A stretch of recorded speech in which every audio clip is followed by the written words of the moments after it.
Good morning, good afternoon, good evening, wherever you are. This is Keeping It Real Estate with me, your host, Sara Delansig. And I am currently going live on TikTok. So if I'm not looking at this screen, I might be looking at this screen or I might be looking at that one. But I'm trying something new.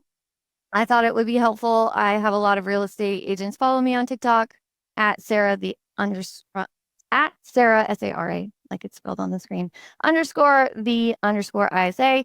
If you want to find me on there, and watch me live. So you can enjoy this and ask questions live. And what we are going to be talking about today is how to survive the market shift test. So as we all know, right now things have been slowing down. It's the end of summer and agents start phoning it in instead of, you know, putting in the work that they've been putting in, mainly from, I would say, March to July. So we're going to talk about this because a lot of times we're looking at the market and we feel like it's playing tricks on us. We're like, why have the phones stopped ringing? Why have our buyers evaporated into thin air? And why are our listings stacking up, which is a real point of this. And one of the things that is actually happening currently in the real estate market that makes me think, oh my gosh, uh, this is why I need to talk about this. This is why this topic is super important. So if you're listening and you're in real estate, thank you for being here. If you're watching this later or if you're joining live, feel free to ask questions if you're here live. And post questions in the comments if you are watching this on YouTube or something like that later on. So one of the things that we need to talk about is the reality check of what is really happening right now. So this is happening. Home prices in the 20 largest metro cities saw their slowest growth in 2 years. Okay. Let's see, like in June 2025, we saw a 0.3% drop month over month and just a 1.9% year over year gain below inflation. So, you know, this isn't just a lull, it's a test of adaptability for agents in this market, right?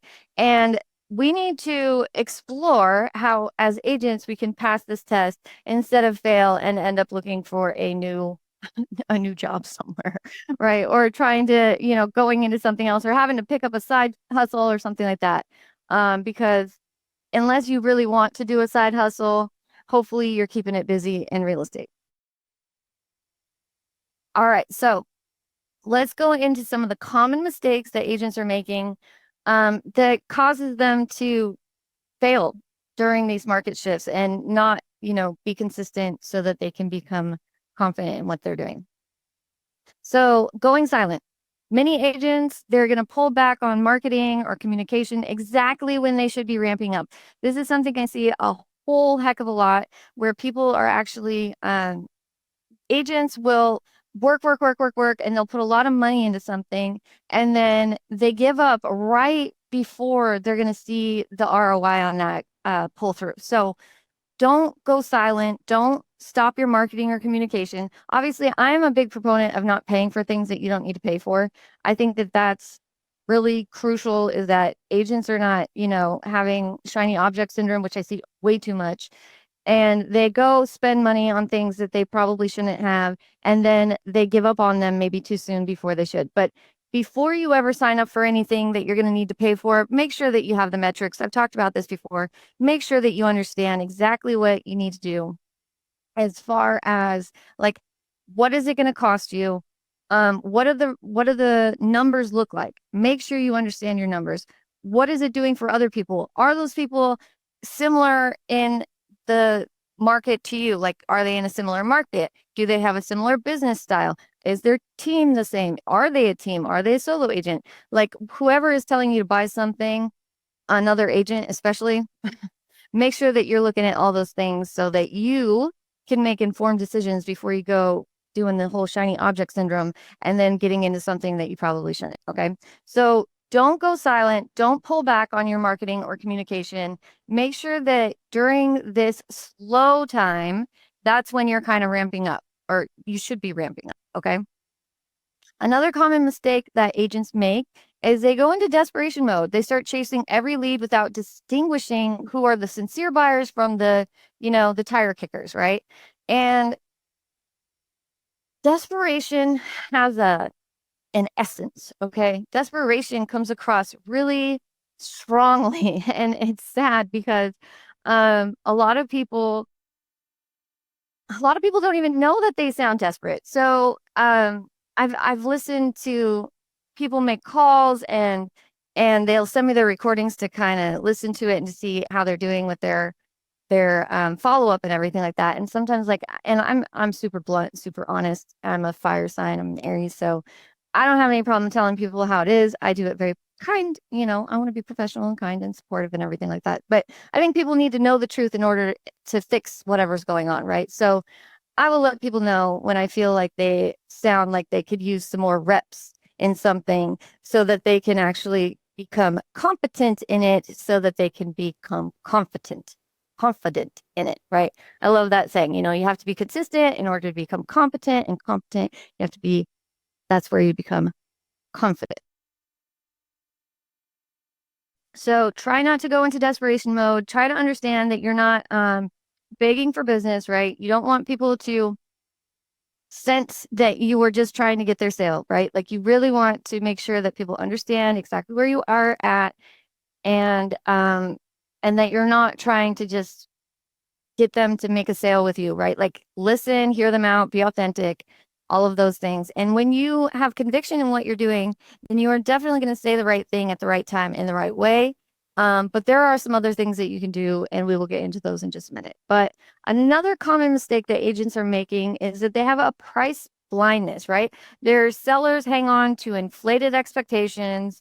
Um, right now in Miami, there's 27 homes that were delisted for every 100 new ones. So this is like highlighting a resistance to realistic pricing for your home.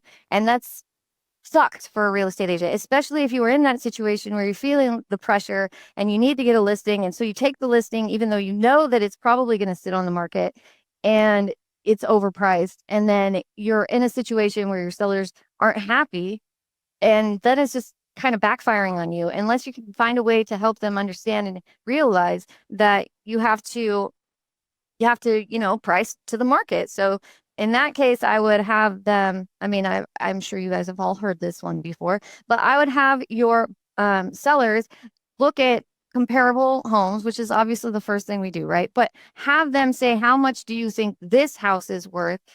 One that is priced for how much they want to price their home for, that is currently overpriced, and then have them kind of do the comparison and see, okay, well, your home is missing a pool, or your home is not, you know, in a gated community, or whatever the case may be, right? Like, whatever it is, point out the differences and show them why that would make it so that they aren't going to be able to sell. Now, I'm going to share a personal story.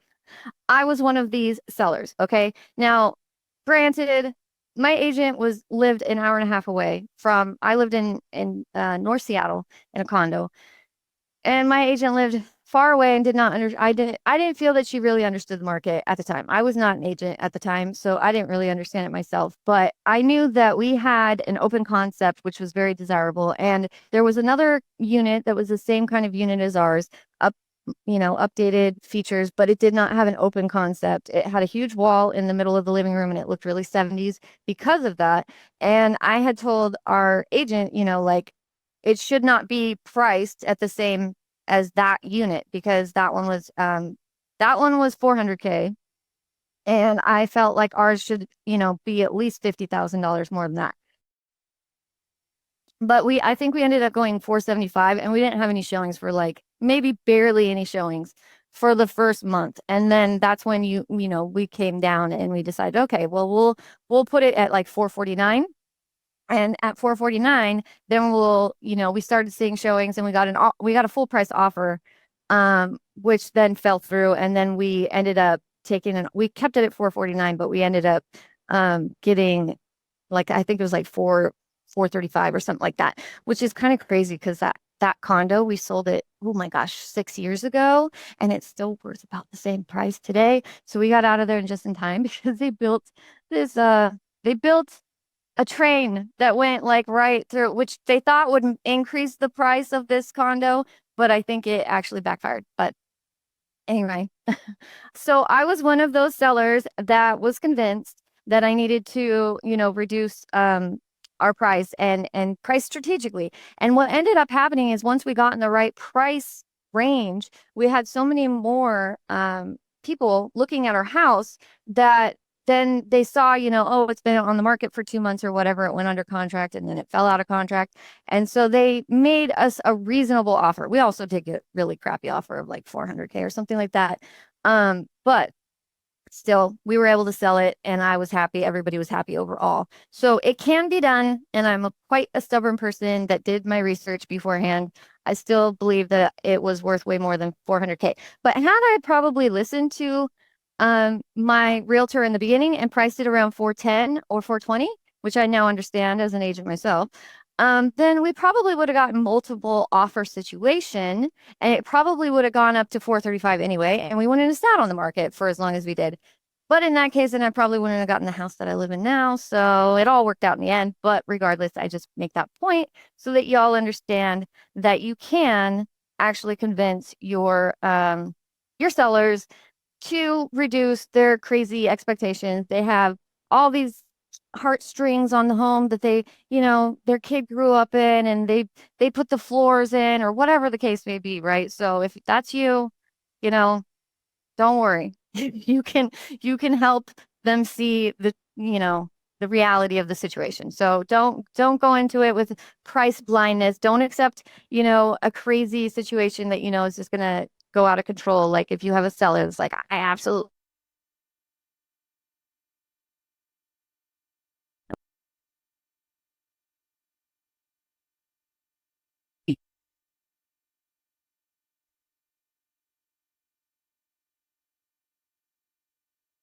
rules are where your new business comes in and actually are the best ones. I have a pretty new client right now that is coming on.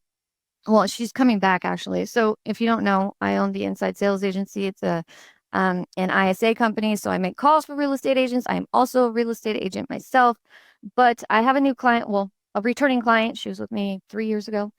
And she is crushing it with referrals. She's had 40 deals. She's a solo agent. She doesn't even have an admin or anything. She just hired me to start making her calls again because she's slowing down a little bit this month.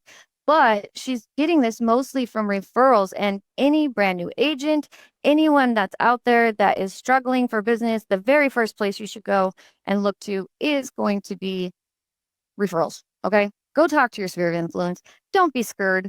Get out there, do your due diligence, have those conversations. If you had 50, like if you sent messages to 50 people and you were like, hey, do you know anyone that's looking to buy or sell or has interest in real estate or anything like that, whether you're looking for the recruiting side or looking for buyers and sellers, if you did that, I guarantee you that in 30 days, you're going to see some deals. And actually, there are certain programs about this. So I know that it's true and it works. And even if they are those ups and downs of the year that we go through in real estate, I promise if you are having 50, a week, if you're talking to 50 people a week about that, you're going to see something happen after 30 days. So, and stay positive. That's another really important part of this. Okay, so we're going to get into the top 3 habits that make the difference for an agent when they need to try to get through the lull, try to get through these slower times. And it really depends on your market, right? But honestly, I'm seeing so many houses sit on the market. I can't even believe, like, and I know the feds just, I mean, I'm not 100% sure, but I'm pretty sure my Alexa told me that the feds reduced the interest rates recently. So you would think that it would kind of perk up and things would get going again. So I think that it's important that, make sure that you're staying strong, getting out there and hanging out with the right people in the right places and doing all the due diligence that you need to do. Okay. So habit number 1, relentless follow-up. Okay. Nobody likes follow-up. It's a really nasty little F word that people do not like. I totally get this. That's why I have a whole business around it because I actually enjoy it. I like to follow up with people. I love that rush that like one guy told me just the other day, he's like, I never answer these calls, but I'm really glad I did. And, it was really nice to talk to you. He was like giving me all these compliments, and that is what I do it for. In addition to the fact that my clients, are going to get that appointment and happy about it. So, why it matters. In a flat or cooling market, it means that warm leads today could become deals in a few weeks. Just like I said, if you're having 50 conversations um, about like, do you know anyone that's looking to buy or sell, or anybody that wants to know about real estate? If you're asking people that, then you should be seeing deals in a few weeks, in more like, within 3 to 4 weeks. I think you should be seeing some deals come around. I will say this though, I will caveat this with something. You need to have some confidence in this, okay? You cannot just be sitting there like, I don't want to say like I said in the beginning of this episode, right? If you don't have confidence in what you're doing, right, then you need to start out with consistency, okay? Whatever you're doing is always going to be the most awkward the first time you do it. If you just learn to swim, it's not like you're going to get out there and you're going to be like Michael Phelps and you're going to totally crush it, right? Like, neither was I when I first started making these videos, or, you know, this is my first time going live on TikTok, and I'm totally ignoring my TikTok audience by talking to you, everyone that's in this audience, because I have two things going on right now. And I'm sure I'm going to get better at it, right? It's only going to be awkward this time. I don't have a chance to look over here and say, "Hey, everyone, thanks for coming in here." So it's really awkward, but it's the first time I'm ever doing it. So I'm going to learn, I'm going to grow from it, and I'm going to be consistent with it. That's where I will become competent. And when I become competent, then I will also become confident. So when you have issues with your confidence, then you need to start practicing and finding ways to habit number two, sharpen your skills. Okay. So you need to figure out a way to focus on what you can control, like scripts, pricing conversations, negotiation. And there are plenty of things out there that are going to give you opportunities to practice these skills. And you don't even have to do it with a real person anymore. There's Chat GPT that will talk to you and pretend like they're a difficult buyer or seller. There are, you can practice with your own children, or with your nieces and nephews, or your best friend, or whoever. There are so many ways that you can do this now so that you can develop those skills and be in a situation where you feel comfortable and confident enough to go in and not practice on the buyer or seller, right? Like, that's the last thing you want to do is like, oh, this is my first listing presentation. I've never even practiced how I'm going to bring this up and how we're going to go over the comparables and what the market looks like and why we should price it this way. If you're having that conversation for the first time in front of the seller in your first listing, no. You need to be practicing that at home. You need to be going over it. You need to find somebody to role play with, or you need to pull up Chat GPT and start having some conversations and seeing if you can work it out that way. And I'll be honest, I've never done that on Chat GPT, but I know it can do it, and I know people like it, and I know it works. So if y'all need a role playing partner, Chat GPT.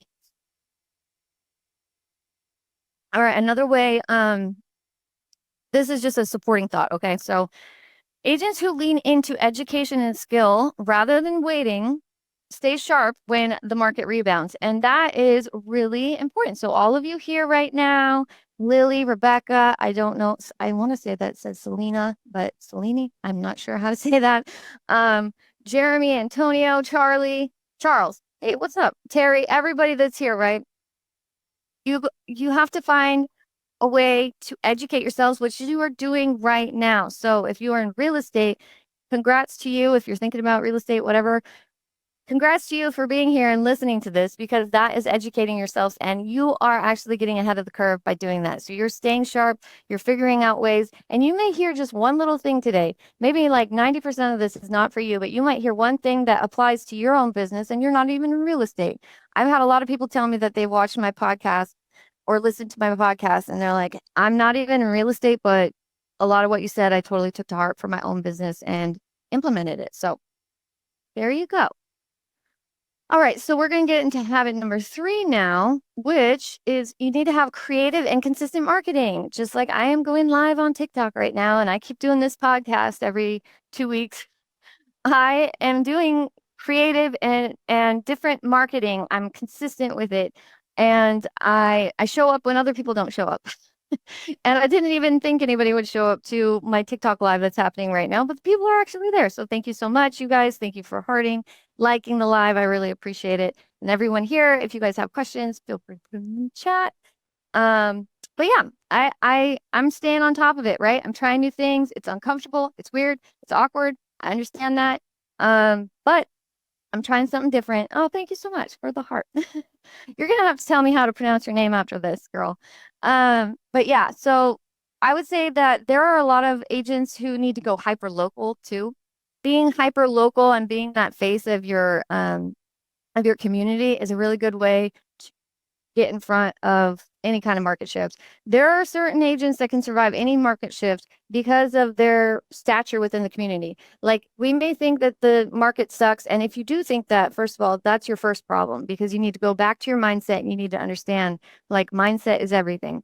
But you there are people out there that will get through terrible markets because they stay consistent with their branding and they stay creative and they're always up in their game. They're still putting videos out. They're still doing the things that they need to do.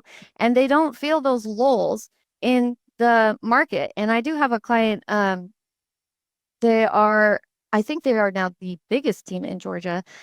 And when they started with me, I want to say a year and a half ago, they weren't doing TikTok or any of that stuff. And I really encouraged them to make videos on TikTok. And now they are crushing it. And I share this story a lot of times, but I think it's important because that is creative. They are doing some of the goofiest videos I've seen, and they are getting buyers and sellers reaching out to them. They're just having fun with it. And our inner child also needs some of that, right? Like we need to have some fun with some of this stuff.